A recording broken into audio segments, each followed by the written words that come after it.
기독교라는 종교는 세상에서 유일한 참된 신앙입니다. 우리가 믿고 있기 때문이 아니라 이 세상을 창조하신 하나님께서 예수 그리스도를 통해서 우리에게 제시하신 유일하신 계시 그리고 구원의 방법이 바로 이 성경 안에 고스란히 들어있기 때문에 우리가 이렇게 말할 수 있는 것입니다. 한번 생각을 해봐요. 우리가 스스로 우리의 믿는 신앙이 진리라고 할 때 이것이 혹시 우리의 우기는 것 아닌가라는 생각을 한번 해봐야 돼요. 그죠? 내가 내 남편이 이 세상에서 최고 좋은 사람이다 라고 얘기할 때 여러분 객관적인가 한번 생각을 해봐야겠죠? 그죠? 나만 그렇게 여기는 것일 수도 있다. 근데 우리가 기독교가 이 세상에서 유일한 구원의 종교다라고 얘기를 할 때 한번 생각을 해봐야 돼요. 우리가 믿기 때문에 우리가 그렇게 우기는 건가? 아니면 정말 그러한 타당한 근거가 있는가? 기독교 신앙은 타당한 근거가 있습니다. 이 세상을 창조하신 분이 계시다면 그분은 한 분 하나님이시고 그분이 우리에게 구원의 방법을 계시하신 것은 예수 그리스도를 통해서만 우리에게 그 구원의 길을 제시하셨어요. 그렇기 때문에 저와 여러분이 이 기독교 신앙만이 참된 신앙이라는 것을 충분히 우리 스스로도 납득할 수 있고 다른 사람들에게도 그렇게 이야기할 수 있을 것입니다. 예수 그리스도를 통해서 삼위일체 하나님의 구원의 소식이 우리에게 전해졌다라고 지난주에 말씀드렸습니다. 삼위일체 하나님의 소식이 예수를 통해서 전해졌다. 바로 오늘 본문 3절에서 14절까지의 본문을 우리가 살펴볼 때 이 본문은 삼위일체 하나님이 우리에게 어떠한 일을 하셨는가라는 걸 찬양하는 내용이라고 제가 말씀을 드렸습니다. 3절에서부터 6절까지는 성부 하나님에 대해서, 그리고 7절에서 12절까지는 성자 예수 그리스도에 대해서, 그리고 13절, 14절은 성령 하나님에 대해서 이렇게 우리가 성부, 성자, 성령 하나님의 사역을 찬양하는 내용이라고 말씀드렸고요. 이 삼위일체 하나님의 모든 구원은 누구에게서 계시된다? 바로 예수님에게서 계시된다는 거예요. 그래서 참된 하나님의 사랑과 우리를 구원하신 그 계획이 예수를 통해서 이루어졌기 때문에 우리가 그 신앙을 기독교라고 얘기하는 겁니다. 기독교라고. 그래서 오늘 본문은 그 삼위일체 하나님을 가장 잘 설명하고 있는데 삼위일체 하나님께서 우리를 구원하신 그 사역이 예수 그리스도께서 죽으시고 부활하신 그 지상 사역을 통해서 온전히 계시되었기 때문에 지난주 도표를 여러분이 기억하신다면 3절에서 14절까지의 이 본문 안에 우리는 계속 반복된 하나의 구절이 있음을 알게 됩니다. 그게 뭐죠? 그리스도 안에서라는 말입니다. 그리스도 안에서 성부 하나님의, 성자 예수님의, 그리고 성령 하나님의 그 모든 계획들이 온전히 나타나기 때문에 우리가 이 신앙을 기독교 신앙, 즉 그리스도교 신앙이라고 이야기를 하고 그 하나님의 구원의 복음이 우리에게 잊혀질 때 우리는 그것을 삼위일체적으로 이해할 수 있다는 거예요. 삼위일체. 그래서 대표적으로 성부 하나님의 사역은 우리가 어떤 단어로 설명을 했습니까? 선택. 즉 우리를 하나님께서 하나님의 자녀로 삼기 위해 택하신 주권적인 사역. 그것이 바로 성부 하나님의 사역이고 예수님, 즉 성자 예수 그리스도의 사역은 속량이라는 말로 우리가 한 단어로 설명을 했다. 속량이라고 하는 말은 우리에게 돈을 내고 자유하게 한다는 말인데 예수 그리스도의 십자가의 죽음과 부활이 바로 저와 여러분들이 하나님의 자녀가 되게 하시는 효력이 있다. 그것을 우리가 속량이라고 이야기를 한다. 이것을 사단의 권세로부터 자유롭게 하기 때문에 속량이라는 단어의 기본적인 뜻은 돈을 내고 자유롭게 하는 것이다. 즉 예수님의 죽음이 마치 노예를 자유롭게 하기 위해서 그 노예의 주인에게 값을 치르는 것과 같은 역할을 한다 이거예요. 실제로 사탄에게 돈을 줬다 이런 얘기는 아닙니다. 아시겠죠? 이 성경에 있는 모든 용어는 세상의 용어를 가지고 하나님의 일을 설명하는 겁니다. 진짜 돈을 내고 자유하게 했다고 하니까 진짜 사단이 예수님께 돈을 받고 우리를 자유하게 풀어줬다 이렇게 생각해서는 안 된다는 거예요. 그런 식의 의미를 갖는다. 자, 그리고 이 안에서 그리스도를 언급하는 것이 계속해서 나온다. 그리스도 안에서라는 표현이 계속해서 나온다. 이것은 바로 예수 그리스도를 통해서 우리는 하나님의 계획이 이루어짐을 알게 되고 하나님이 우리를 사랑하심을 알게 되고 성령 하나님을 통해서 우리는 그 예수님을 믿게 된다. 즉 2000년 전에 유대 땅에서 태어난 어떤 한 청년이 죽었는데 왜 우리는 그분을 주님으로 인정하게 되고 왜 우리는 그분을 우리를 위해서 죽으셨다라고 인정하는가라는 거예요. 그것은 굉장히 신비한 일입니다. 우리 모두가 그것을 인정하고 있다는 건 굉장히 신비한 일이에요. 그 일을 누가 하시느냐? 성령이 하신다. 그것을 인친다라는 거예요. 그러니까 제가 좋은 생각이 하나 났습니다. 추노라는 드라마가 옛날에 있었죠. 추노. 거기 보면은 노예를 인두로 지져가지고 노예들은 무슨 표시가 있어요. 그죠? 얼굴에도 무슨 표시가 있습니다. 그래서 그것이 바로 인친다는 것이에요. 인친다가 뭘까? 자꾸 한우나 이거 돼지 1등급 이거 생각했다가 그건 아니다. 그게 아니라 인친다는 건 뭐냐면 그것의 어떤 소유와 신분을 이야기하기 위해서 지지는 거예요. 인두로. 그래서 과거에 소나 이런 것들 주인을 표시하려고 지졌는데 절대 지워지지 않죠. 이것은 죽을 때까지 지워지지 않죠. 바로 성령님이 하시는 일은 여러분들은 때때로 사실 우리가 의심되잖아요. 여러분 한때 순간적으로 하나님이 진짜 계실까? 이런 의심 들지 않습니까? 내가 이렇게 하나님을 열심히 섬기는데 하나님 안 계시면 어떡하나? 그래서 좋은 방법이 있어요. 적당히 섬기는 거예요. 그죠? 하나님이 안 계셔도 내가 죽었는데 하나님이 안 계셔도 억울하지 않을 만큼 섬기시는 거예요. 그죠? 어떻게 섬기면 뭐 최소한의 투자를 하는 거죠. 그래서 딱 죽은 다음에 천국 갈 수 있는 정도가 얼마큼인가 이걸 연구해가지고 그만큼만 교회 출석하는 거예요. 그게 한 달에 한 번이다. 한 달에 한 번. 그 다음에 내가 어느 정도로 하나님 앞에 헌금을 해야 될 것인가. 한 달에 한 5만 원 하면 된다? 5만 원 좋아. 정하는 거예요. 불가능하죠. 이런 신앙은. 그래서 성령 하나님은 여러분들이 그렇게 하게 놔두지 않으십니다. 안전하게 인을 쳐서 계속해서 여러분이 하나님의 자녀이고 소유라는 것을 알려주시는데 바로 그것이 우리로 하여금 하나님을 떠나지 못하게 만드는 것이에요. 무슨 일을 하시는가? 성령님께서 우리에게 끊임없이 믿도록 하신다. 이거를 인치심이라는 용어를 사용한 거예요. 진짜 뭐 우리에게 무슨 장을 지져가지고 도장을 찍는다는 얘기가 아니라 성령님이 우리에게 하시는 일을 가장 잘 표현하는 단어로 인치심이라는 단어를 사용한다. 우리는 이 삼위일체 하나님의 사역을 오늘 조금 더 구체적으로 살펴보도록 하겠습니다. 먼저 성부 하나님의 사역은 선택이라고 했는데 그 선택은 하나님의 주권적인 계획과 뜻입니다. 오늘 4절과 5절 말씀을 연이어서 좀 읽어봅니다. 곧 창세전에 그리스도 안에서 우리를 택하사 이렇게 되어 있고요. 그 다음에 5절에 보면 그 기쁘신 뜻대로 우리를 예정하셨다 이렇게 나와요. 좀 순서를 바꿔서 예수님은 무슨 일을 하시느냐? 9절을 보면 좀 더 내려보세요. 그 뜻의 비밀을 우리에게 알리신 분이다. 그리고 그분의 사역을 모든 일을 그의 뜻의 결정대로 일하시는 이의 계획을 따라 한 것이다. 이렇게.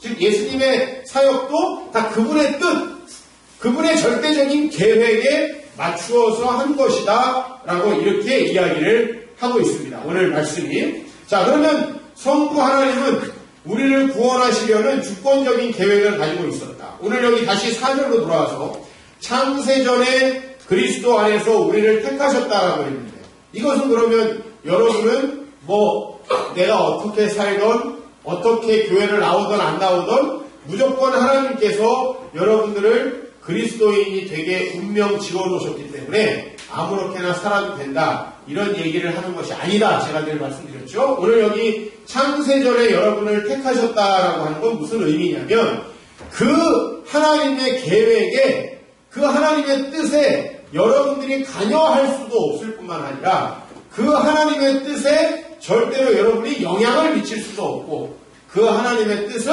절대적인 하나님의 주권에 의해서 계획되어지고 이루어진다 이런 얘기입니다. 자, 이를테면 저희 아내가 저에게 우리 아이들을 좀 오늘 데리고 가서 축구를 해주세요 이렇게 저한테 얘기를 했는데 사실은 나는 그럴 계획을 가지고 있었어요. 그렇다면 그것은 아내에 의해서가 아니라 저의 원래부터의 가지고 있던 계획에 의해서 제가 움직이는 것이죠. 우리가 구원해달라고 하나님 앞에 이야기를 하고 여러분들이 전도를 할지라도 우리를 구원하신 그 모든 계획은 하나님의 전적인 섭리에 있고 우리는 거기에 대해서 어떤 개입을 할 수 없다라고 하는 의미로 오늘 창세전에 우리를 택하셨다라고 얘기해요. 또 그것을 동일한 표현으로 반복하는 게 뭐예요? 그 기쁘신 뜻대로 우리를 예정하셨다는 거예요. 이것은 시간적으로 우리를 미리 예정하셨다는 운명론을 이야기하는 것이 아니다. 제가 늘 말씀드리죠. 그게 아니라 하나님이 우리를 구원하시려는 것은 하나님의 절대적인 계획 안에 있었다. 그분의 절대적인 계획을 의미하는 거예요. 그러면 그 하나님의 그 계획의 목적은 무엇입니까? 4절과 5절의 후반부가 그걸 얘기하고 있습니다. 같이 한번 읽어보겠습니다. 시작.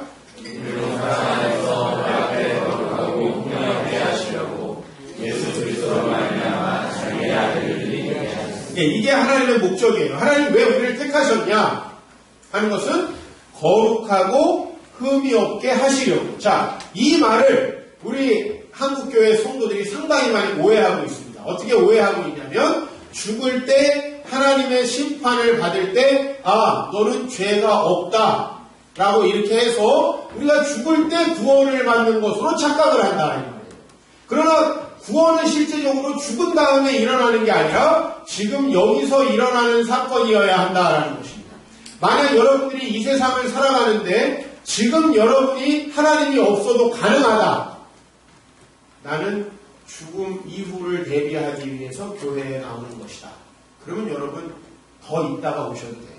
그리고 지금보다 여러분이 신앙생활을 열심히 하고 훈련을 받을 필요가 없어요. 근데 저는 목회에 고민이 있습니다. 어떤 고민이 있냐면 여러분들의 상당수가 하나님의 구원을 누리지 못하고 있습니다. 무슨 말이냐면 세상의 죄와 헛된 유혹을 이겨내지 못하고 있습니다. 여러분들 중에 상당수가 인생의 목적을 혼돈하고 있습니다. 여러분 자신의 욕망과 여러분 자신이 세운 목적이 인생의 목적이 되어 있다는 거죠. 여러분들의 상당수가 여러분 자신과 다른 사람을 하나님의 눈으로 보지 못하고 있어요. 여기서 발생하는 것이 뭐냐면 낮은 자존감과 열등감의 문제입니다. 여러분은 결코 구원받지 못했습니다. 어떤 의미에서 그러냐면 죽음 이후에 천국을 못 간다는 의미에서 구원을 못 받았다는 게 아니고 하나님의 구속의 영향력이 그 구원의 영향력이 전혀 여러분의 삶에 영향을 미치지 못하고 있다는 의미에서 구원을 받지 못했다는 거예요. 오늘 여러분이 거룩하고 흠이 없게 하시려고 하나님께서 여러분을 부르셨다라고 했는데 실제로 여러분의 지금 아내가 있습니다. 너무 나에게 소중하고 나와 이 사람과는 절대적으로 서로 정조와 대의를 지키고 아름다운 가정을 지켜야 되는 의무가 있습니다. 그러나 이 사회에는 많은 유혹이 있습니다. 많은 성적인 유혹이 있습니다. 그런 유혹에 우리가 넘어가면 우리는 불행해집니다. 맞습니까? 하나님이 우리를 창조하신 목적이 있습니다. 그런데 여러분이 그 목적을 따라 살지 않으면 불행해집니다. 맞습니까? 하나님이 여러분을 보실 때 여러분을 다 보시기에 좋다고 했고 여러분 각자가 매우 아름답다고 했습니다. 물론 죄로 물들어서 타락한 그 심성은 빼고요. 여러분이 대단히 아름답고 좋은 존재라고 했습니다. 그러나 여러분은 이 세상의 학벌과 이 세상의 돈과 이 세상의 기준으로 여러분의 자신을 보고 열등감과 낮은 자존감에 시달리고 있습니다. 구원받지 못한 것입니다. 거룩하고 흠이 없게 한다는 건 실질적으로 실존적인 변화가 있다는 걸 의미합니다. 즉 죽음 이후에 내가 거룩하고 흠이 없는 자라고 인정되어서 천국에 갈 것이다 라는 것만 믿는 게 뭔지 아십니까? 그게 거룩하다. 나는 내 목회가 힘들어져요. 성경을 알면 알수록. 왜냐하면 내가 어렸을 때는 아주 단순하게 예수 믿었어요. 아, 예수 믿었고 죄사함을 받았으니까 죽은 다음에 천국 가는구나. 그럼 여러분에게 제가 더 이상 해드릴 게 없어요. 대체로 안전빵이에요. 여러분들 정도면 천국에 갈 것 같습니다. 자, 그러면 제가 여러분에게 더 할 게 뭐예요? 여러분 가끔 한 번씩 나와서 성찬식 한 번씩 하고, 그죠? 가끔 한 번씩 와서 예수님이 우리를 구원하셨다 이런 설교 한 번씩 듣고 그 다음에 죽음을 대비하면 되는 거예요. 그러나 여러분, 여러분의 삶에 구원이 필요하십니까? 여러분은 나중감으로부터 구원받아야 합니다. 염려와 걱정에 늘 시달리고 있는 그런 삶으로부터 구원받아야 합니다. 물질과 세상 것에 대한 욕망에 시달리고 있는 여러분은 구원을 받으셔야 합니다. 맞습니까? 여러분은 지금 현재 구원이 필요하다는 말입니다. 그래서 하나님은 여러분에게 거룩하고 흠이 없게 하시려고 여러분을 택하셨어요. 즉, 여러분이 거룩하고 흠이 없으면 여러분은 모든 것으로부터 구원을 받습니다. 거룩하고 흠이 없는 자가 실질적으로 되면 여러 가지 성적인 유혹과 더러운 유혹에 시달리지 않죠. 한국 기독교가 너무 내세적이라서 현재의 구원을 전파하지 못하는 아주 치명적인 약점을 가지고 있습니다. 그러나 여러분은 구원이 필요합니다. 여러분 어떻게 예수를 믿으면서도 세상에 내 성공이 목적인데 그 사람이 구원받았다고 할 수 있습니까? 오해하지 마십시오. 죽어서 천국 못 간다는 얘기가 아닙니다. 여러분이 이 세상에서 여전히 지옥을 살아가고 있을 거라는 말씀을 제가 드리는 겁니다. 그건 구원받지 못한 것입니다. 여러분은 거룩하고 흠이 없다라고 인정받는 것을 넘어서서 실제로 거룩하고 흠이 없는 자가 되어 가셔야 합니다. 그것이 구원이에요. 그리고 그것이 여러분에게 진정한 평안을 줄 것입니다. 어떤 상황에서, 어떤 조건에서도 행복해야 그것이 구원인 줄로 믿습니다. 내가 좀 지금 먹을 게 맛있고 상황이 형편이 좋고 다른 사람들이 날 사랑해 주니까 행복하고 그렇지 않으면 불행하다. 그건 구원받지 못한 상태와 똑같습니다.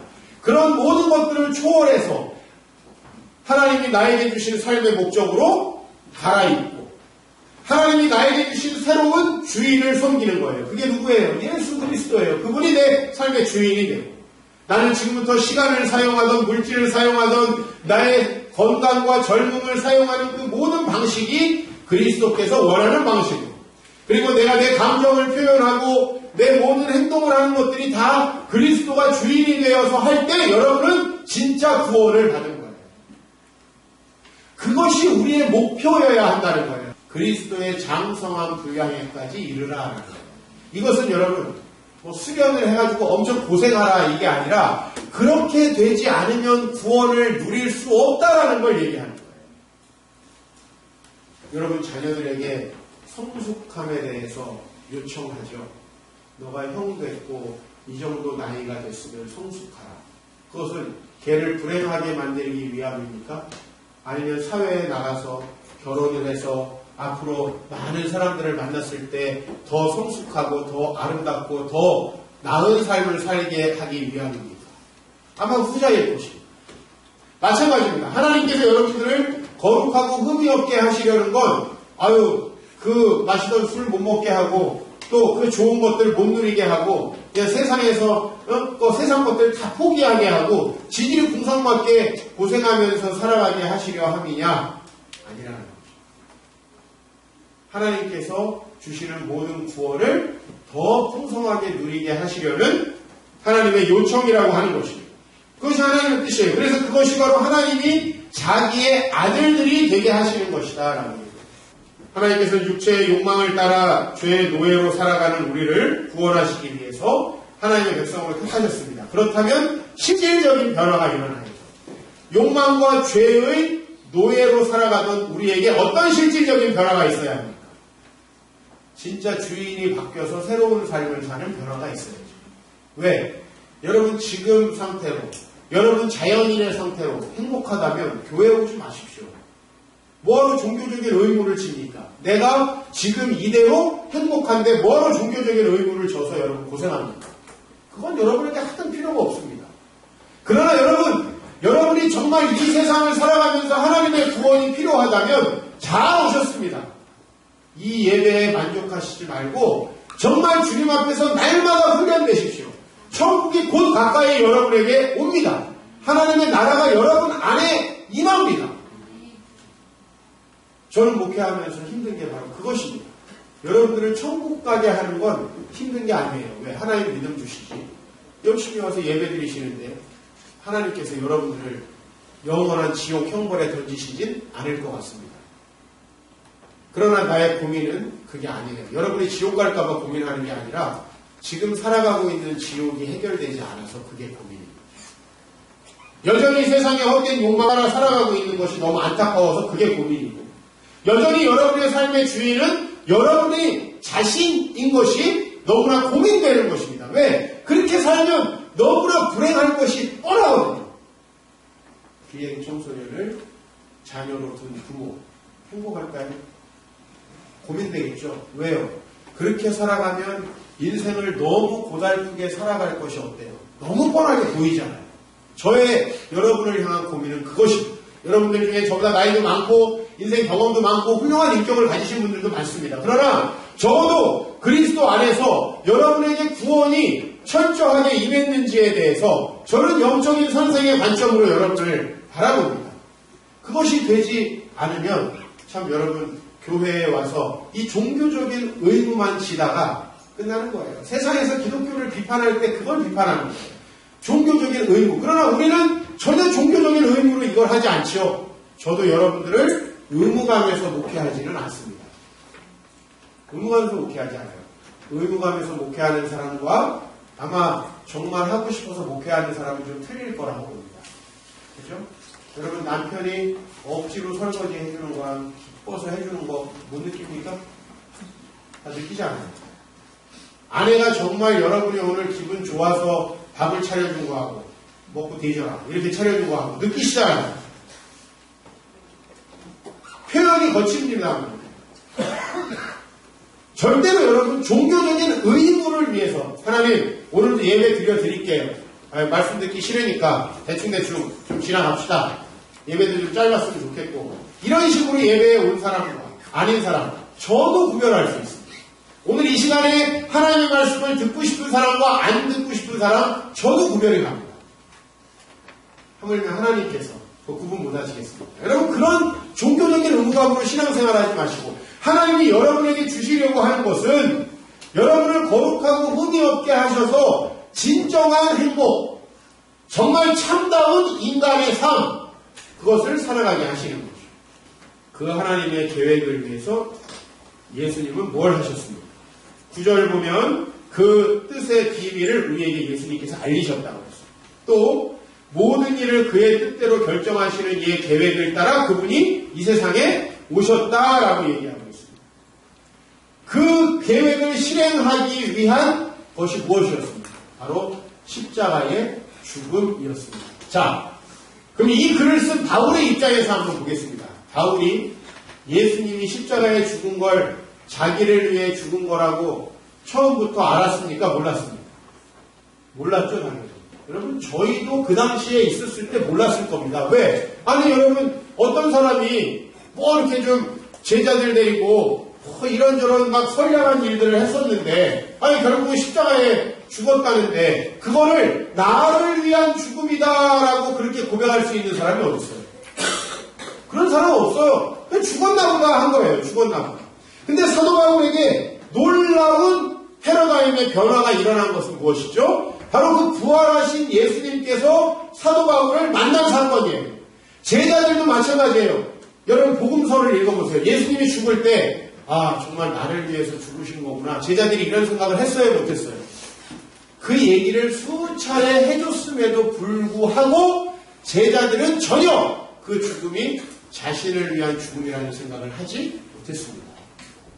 언제 깨달았다고 돼 있어요? 따라합시다. 부활하신 주님을 보고야 그제서야 깨달았다고 성경은 이야기합니다. 부활하신 예수를 보니까 이상하다. 어떻게 사람이 부활할 수 있을까? 불가능하잖아요. 그 다음에 이상하다. 우리가 생각하던 정치적인 메시아라면 그 사람의 이 혁명은 끝난 것과 다름없는데요. 아니, 이분이 진짜 부활하셨네. 그러면 그동안에 이 분의 삶은 뭐였을까라고 다시 생각하는 거죠. 여러분, 복음서는 바로 그거예요. 예수님이 살아계신 걸 옆에 따라다니면서 적은 게 아니고, 예수님이 죽으시고 부활하신 다음에 예수님의 삶을 다시 회고하면서 적은 게 복음서예요. 그죠? 근데 원래는 몰랐어요. 예수님이 왜 이 세상에 오셨고, 예수님이 왜 우리를 제자 삼으셨고, 왜 십자가에 죽었는지를 전혀 알지 못했어요. 그 결과가 뭐예요? 예수님이 다 죽은 다음에 제자들이 어떻게 됐어요? 뿔뿔이 흩어졌어요. 그런데 그 부활하신 주님을 보고 나서 가만있어 봐. 아니, 이분이 살아나셨다는 건 뭘 의미하지? 이게 바로 이분이 하나님의 아들이라는 것을 이야기하는 거구나. 가만있어 봐. 그러면 이분은 왜 이 세상에 오신 거야? 왜 성령으로 잉태돼서 이 세상에 오신 거야? 우리를 구원해서 오신 거구나. 가만있어 봐. 그러면 그분은 왜 죽으신 거야? 이 죽음이 해결이 안 되는 거예요. 왜 죽으신 거지? 그러고 보니까 그분이 우리 죄를 사하기 위해 죽으셨구나. 여기서 죄 사함이라고 하는 것도 이거예요. 여러분이 지금 가지고 있는 모든 죄들, 그것이 예수님 믿으면 깨끗하게 씻어진다. 우리가 이렇게 가르치잖아요. 그죠? 근데 여러분, 사실은 여러분에게 여전히 죄가 남아있잖아요.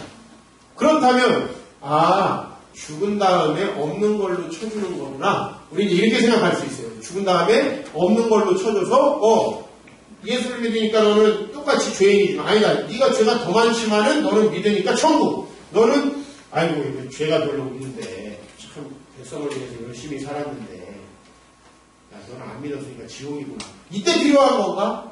이 죽음이 무슨 필요가 있는가? 이 생각을 하고. 그러면서 사도 바울이 보니까 그 죽음은 우리를 하나님이 거룩하고 흠이 없게 하시고 자기의 아들들이 되시게, 즉 하나님의 자녀가 되게 하기 위한 죽음이었구나. 그렇다면 예수는 우리를 위해 죽으셨다라는 말이 맞아요, 안 맞아요? 맞죠? 그리고 그분이 우리에게 보내신 하나님의 아들이라면 그분이 우리 삶의 주인이 되는 게 맞아요, 안 맞아요? 맞죠? 그러니까 그분을 주님으로 고백하기 시작한 거예요. 주님으로. 그리고 그 죽으심은 죄사함의 효력이 있구나. 왜 죄사함의 효력이 있어요? 우리는 죄가 있는 과거의 그 상태로는 하나님의 자녀가 될 수 없으니까 그 죽음이 우리의 효력을 갖는 거구나. 그래서 성령님이 하시는 일은 뭐예요? 그 죽음을 우리를 위한 죽음이라는 걸 믿게 하시는 거죠. 그것이 바로 성령님이 하시는 일이에요. 여러분들이 지금 사실은 잘 몰랐겠지만 이런 작업을 통해서 여기 앉아 계신 거예요. 하나님이 여러분을 선택하셨어요. 예수님이 여러분들을 위해서 이 세상에 오셔가지고 죽으셨어요. 근데 나랑 상관없는 죽음이라고 생각하고 있었는데 그 죽음을 믿게 하신 거예요. 여러분들에게. 이걸 믿는다는 게 얼마나 황당합니까? 우리나라 사람도 아니고 저 이스라엘 사람이에요. 본 적 있어요? 없잖아요. 근데 우리가 그것을 다 같이 믿고 있고 그냥 일리아드, 오디세이, 또 호메로스가 쓴 거다 이렇게 믿는 게 아니고 우리는 진짜 그것이 살아계신 하나님의 역사라는 걸 믿고 우리 삶이 내 하고 싶은 대로 안 하잖아요. 여러분 예수 믿은 다음에 특히 우리 교회 오셔서 말씀 듣고 뭘 하려고 그러면 이거 내 마음대로 하는 건가? 이런 고민 됩니까? 안 됩니까? 솔직히.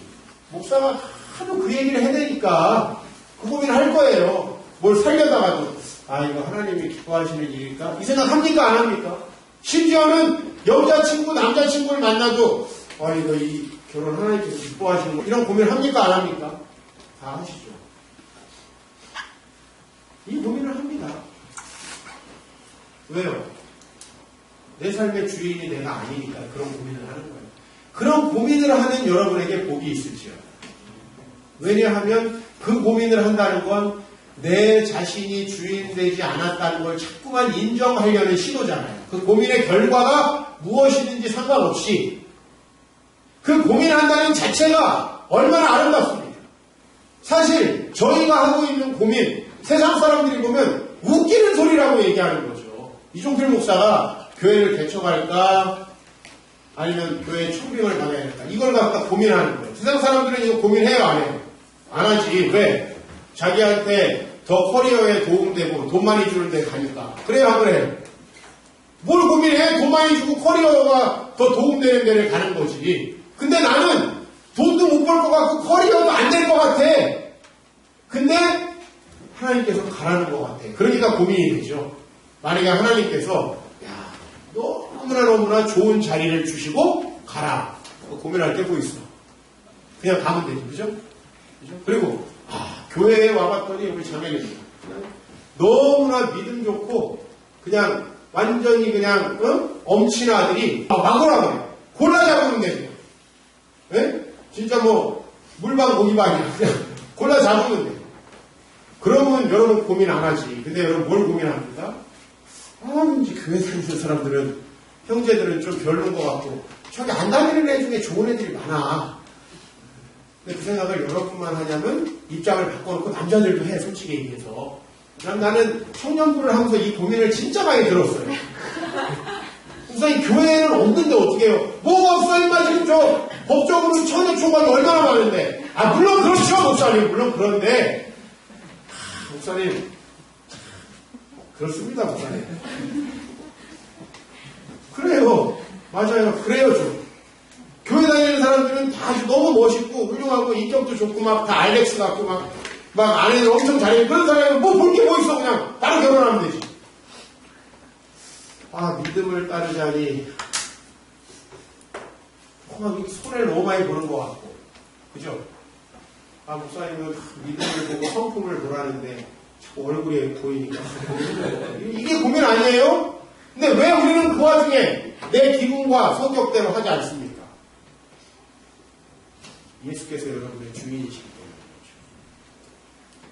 그리고 우리는 이미 과거에 경험이 있어요. 어떤 경험이 있죠? 내 맘대로 했다가 뒤인 경험이 있어요. 그죠? 이미 내 맘대로 결혼한 사람은 못 바꿔요. 몇 달에도. 그냥 지금 그대로 가야 됩니다. 그 또한 주님께 복종하게 하기 위한 하나님의 섭리였을 수도 있어요. 하나님께서 우리에게 하신 그 계획을 예수께서 이루셨다.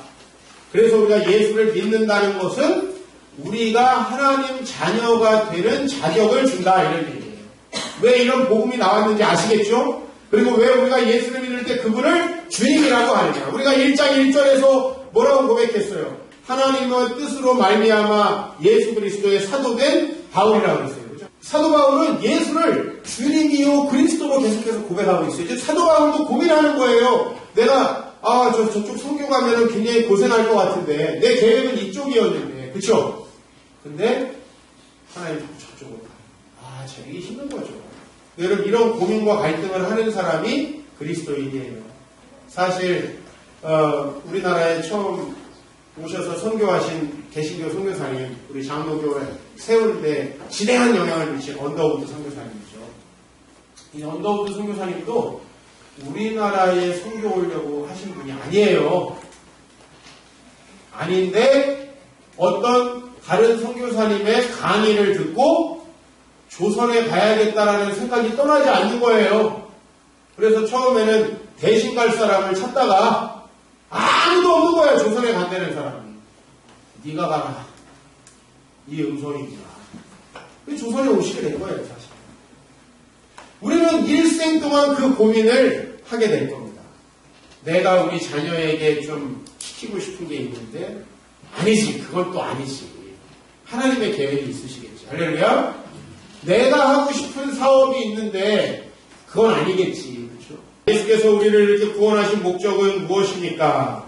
하나님은 우리를 거룩하고 흠이 없게 하시려고 자기의 아들들이 되게 하셨는데 그 결과 우리가 모두가 예수를 믿게 된 결과 10절 말씀 같이 읽어봅니다. 시작. 하늘에 있는 것이나 하늘에 있는 것이 다 주께서 우리에게 하셨습니다. 거기서 통일된다는 게 뭔가요?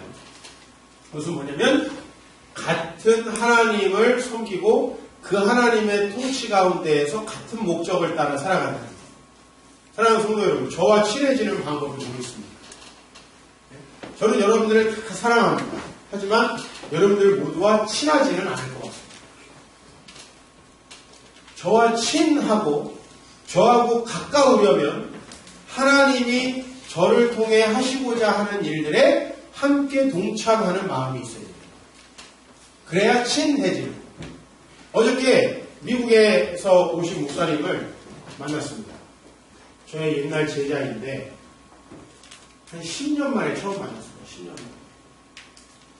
미국에 가가지고 고생을 많이 하느라 한국에 한 번도 들어오지 못하고 정말 야곱처럼 혼자 나가가지고 아내와 자녀들을 데리고 들어왔어요. 감회가 새롭더라고요. 근데 저는 그분과 10년 만에 조우를 했는데 아주 가까움을 느꼈습니다. 어제 밤에 그분에게 이제 문자가 왔어요. 한밤중에. 아, 목사님, 비록 멀리 떨어져 있지만, 이번 주에 다시 나가거든요.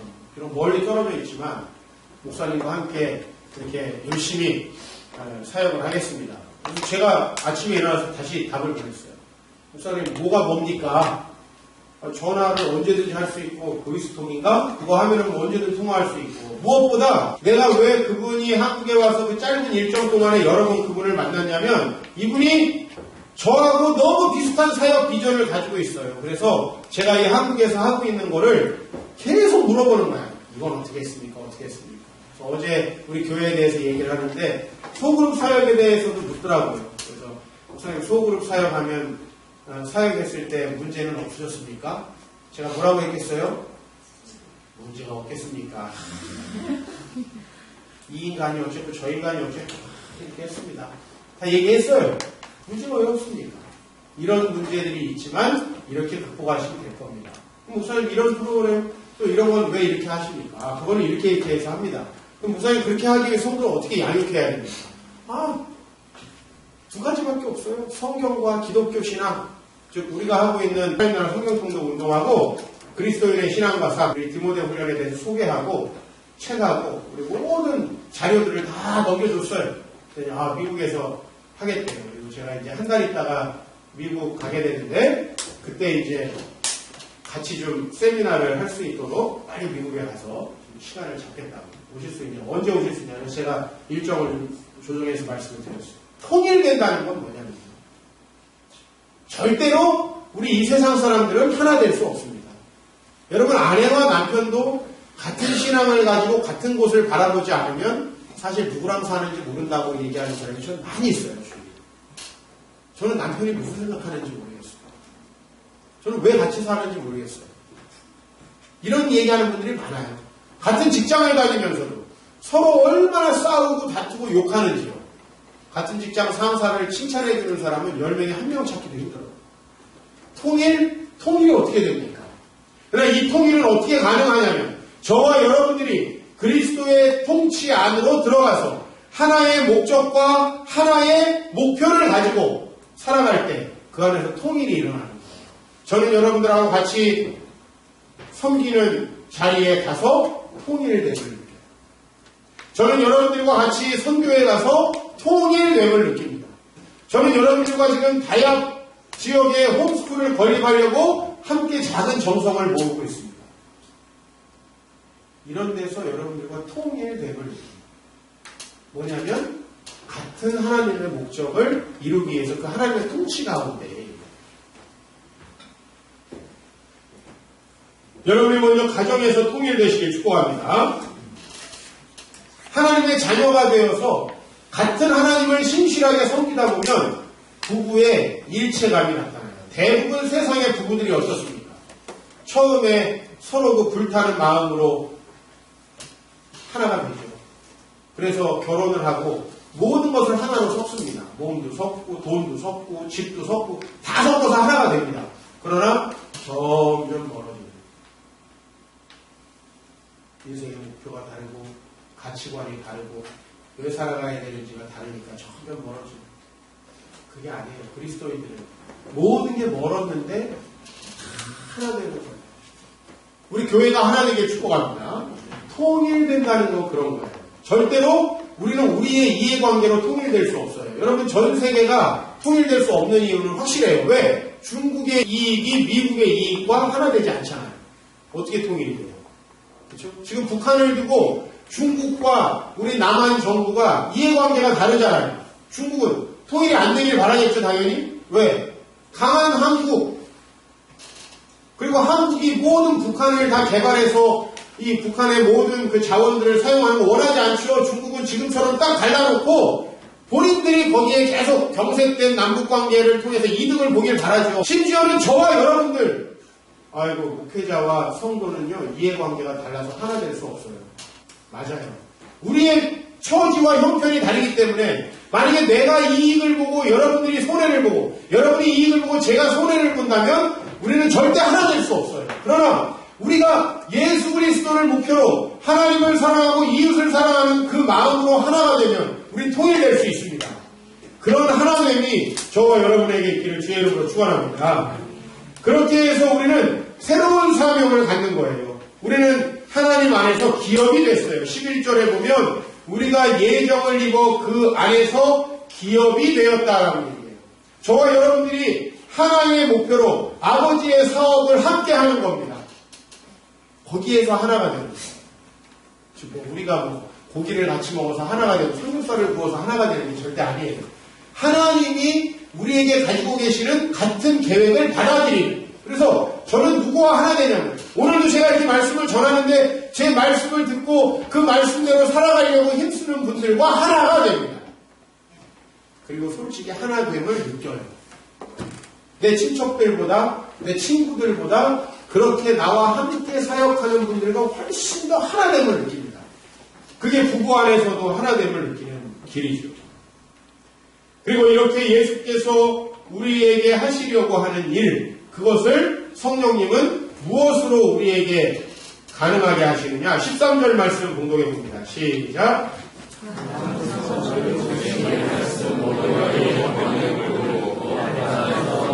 그렇죠. 여러분들이 그 구원의 복음을 듣고 믿게 된다라고 하는 거예요. 이것은 굉장히 신기한 일이에요. 그 구원의 복음을 듣고 믿는다는 자체가 얼마나 신기한가. 그래서 저는 가끔 선교지에 가서 전혀 그동안에 한 번도 만나보지 못했던 분들을 만나요. 그런데 그분들에게 어떤 이익이 주어지지 않는데도 불구하고 제가 어떤 복음 사역을 하려고 하는데 협력하고 또 수고하는 걸 보면 하나 되는 거죠. 왜? 전혀 제가 이익을 줄 수 없거든요. 이를테면 제가 가서 그 선교사님이 날 도와주면 두둑하게 회의를 할 수 있다. 그러면 그분에게 뭔가 일할 수 있는 세상적인 동기가 부여되죠. 근데 제가 가끔은 선교를 가서 전혀 그럴 수 없는 상황에 처한 적이 있었어요. 초창기에 제가 선교를 할 때. 그 선교 가서 선교사님에게는 전혀 도움을 줄 수 없는. 근데 그럼에도 불구하고 주의 복음 사역을 위해서 제가 하는 모든 사역을 너무나 디테일하게 그렇게 도와주시는 걸 봤을 때, 야, 저는 뭘 느끼느냐?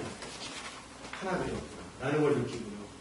저분도 나와 동일하게 구원의 복음의 말씀을 듣고 그 복음을 확장하는 하나님 나라의 확장을 위해서 살아가시구나. 나와 목적이 같구나. 그러면요, 만나자마자 하나가 돼요. 만나자마자.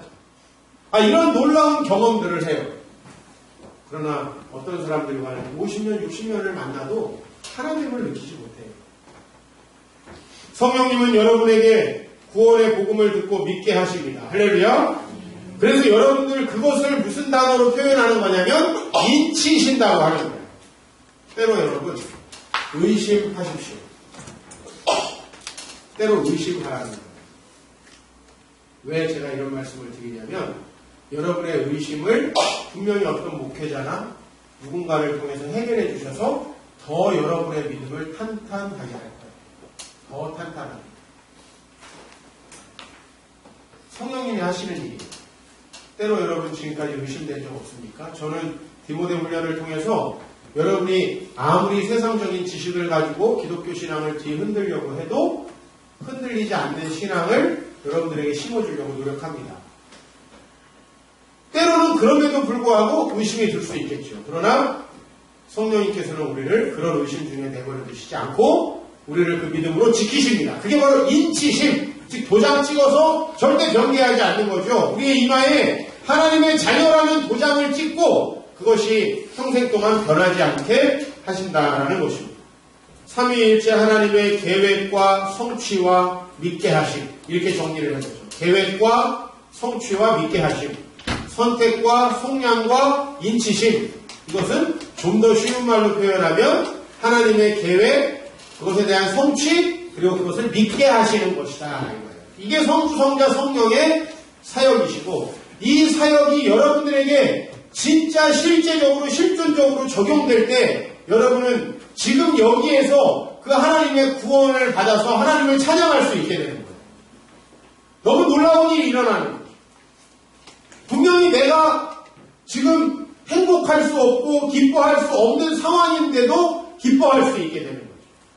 옛날 같으면 도저히 견딜 수 없는 일인데도 내가 인내하고 견디고 승리할 수 있는 거죠. 옛날 같으면 좌절하고 절망할 수 있는 상황인데 그렇지 않은 거죠. 옛날 같으면 분노하고 내 감정을 조절할 수 없는 상황이었는데 그런 것들이 가능해진다는 거죠.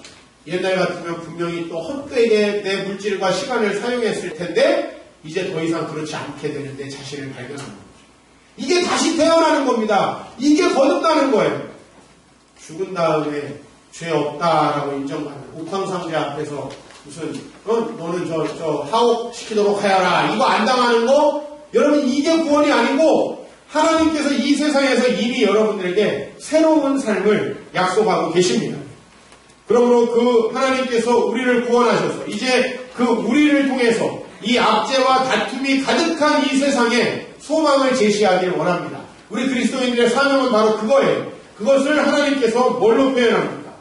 사역의 결과, 삼위일체 하나님의 은혜의 영광을 찬양하게 되는 것이다. 즉 그것을 삶으로 드러내게 된다라는 거예요. 그러면 이 세상 사람들은 전혀 우리가 이 세상에서 발견했던 방식과는 다른 방식을 가지고 살아가는 어떤 무리를 보게 되는 거죠. 전혀 다른 방식으로 종교 행사를 하는 무리를 보는 게 아니라 전혀 다른 방식으로 살아가는 무리를 보는 거죠. 그게 하나님께는 영광이 되고 우리에게는 구원이 되고 많은 사람에게는 그것이 복음의 소식이 된다는 거죠. 더더욱이나 이 포스트 모던 사회에서는요. 이야기를 해서 논리적으로 설득한다고 상대방이 그 논리를 믿는 게 아니에요. 기독교 교리가 이러니까 믿으십시오. 이런다고 믿는 게 아니라고요. 우리의 삶의 모습이 그들에게 최고 좋은 전도지가 됩니다. 그래서 고린도후서에 보면 사도 바울이 뭐라고 그랬냐면 여러분들은 그리스도의 편지이고 그리스도의 향기라고 했습니다. 그리스도를 주인으로 섬기는 삶이 우리에게 보여지는 거죠. 그랬을 때 우리를 통해서 하나님의 통치가 이 땅에 임하게 되고 정말 우리가 주기도문에 고백했던 내용들이 이루어지는 거죠. 아버지의 이름이 거룩히 여김을 받고 나라가 임하고 하나님의 뜻이 하늘에서 이루어진 것처럼 이 땅에서 이루어지는 놀라운 축복이 있게 되는 것입니다. 사랑하는 성도 여러분, 하나님께서 이렇게 우리를 선택하시고 예수 그리스도 십자가 사역을 통해서 그 구원을 성취하시고 성령님으로 하여금 믿게 하신 것, 이것이 인류에게 주시는 spiritual blessing, 즉 신령한 복입니다. 여러분, 이 세상에 다른 것이 여러분을 구원하지 못한다는 걸 믿으시기 바랍니다. 만약에 우리가 받는 구원이 세상에서도 줄 수 있는 구원이라면 여러분은 교회에 올 필요가 없죠? 그죠? 세상에서 얻을 수 있는데 뭐하러 가요? 이를테면 돈 벌 거면은 저 딴 데 가서 하셔야 돼요. 여의도 가시든지 다른 데 가셔야지 돈 버는 방법 알려주지. 여긴 무슨 일도 안 해도 막 돈다발에 터지는 그런 곳 아니에요. 그저 예수를 믿고 여러분이 얻고 싶은 것이 마음이 편안한 거라면 명상, 요가, 단전도 추천해드립니다. 여러분이 세상에서 원하는 게 좋은 배우자, 여러분에게 주어지는 구원이 건강이라면 산에 가시고, 여러분에게 주어지는 게 좋은 배우자라면 깎고 조이고 기름쳐서 여러분을 새로 탄생시키십시오. 물론 교회가 아니라 성형외과에서 하셔야 되겠지만 새로 탄생시키십시오. 미모가 1등급 올라갈수록 연봉이 230만 원 정도 남편 월급이 올라간다. 이런 통계가 나와 있으니까 등급을 좀 올리십시오. 저는 못 해줍니다. 그러나 여러분들에게 주어지는 구원이 하나님의 목적을 내 삶에 깨닫게 되는 것이고 내 삶의 주인이 그리스도가 되는 것이고 여러분의 자아상이 하나님이 창조하신 목적을 가진 하나님의 형상이 되는 것이고, 여러분들에게 주어지는 구원이 여러분 세상의 모든 죄와 유혹을 이겨내고 우리를 거룩하게 하시는 하나님의 뜻에 순종하는 것이라면 잘 오셨습니다. 그리고 우리는 아직 많이 부족합니다. 난 우리 아내에게 정말 결혼할 때보다 너무너무 나아졌다, 이런 얘기 많이 들어요. 그러나 갈 길이 아주 멉니다. 여러분들 처음 예수 믿으실 때보다 좀 나아지신 것은 사실입니다. 그러나 여러분, 갈 길이 아직 멀었습니다. 여러분들 정말 주님의 구원을 소망하신다면 주님 앞에 나와서 이 신령한 복을 소망하십시오. 오늘 에베소서 1장 3절에서 14절까지 얘기하는 이 신령한 복 이외에 여러분을 구원할 복은 없다는 걸 믿으시길 축복합니다. 그리고 여러분, 이 복이 여러분들에게 바로 진정한 영생이 되는 것임을 믿으시기를 축복합니다.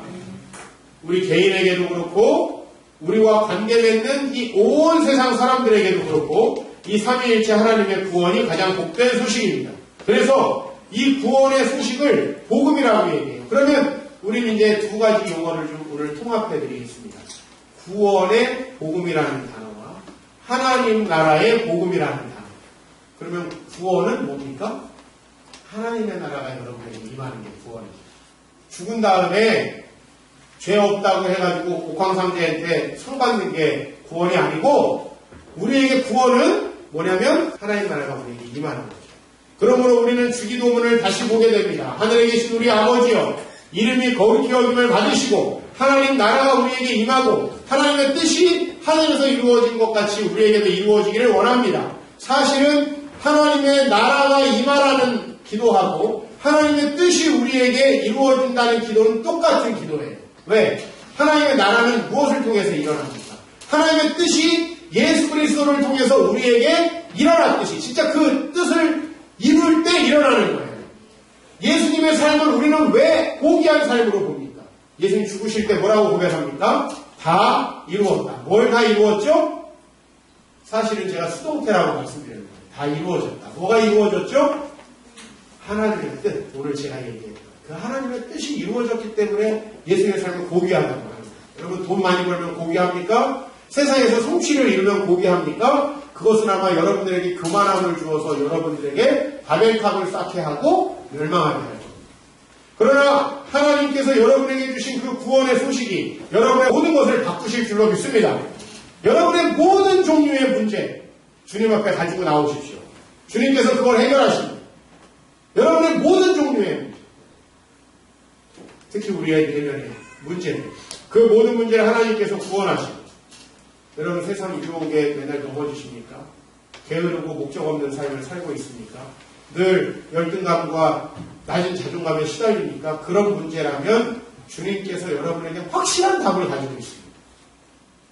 주님께 나아오셔서 이 놀라운 구원의 복음에 여러분이 주인공이 되시기 위해서 여러분의 삶을 이 복음에 투자하시기를 주의 이름으로 축원합니다.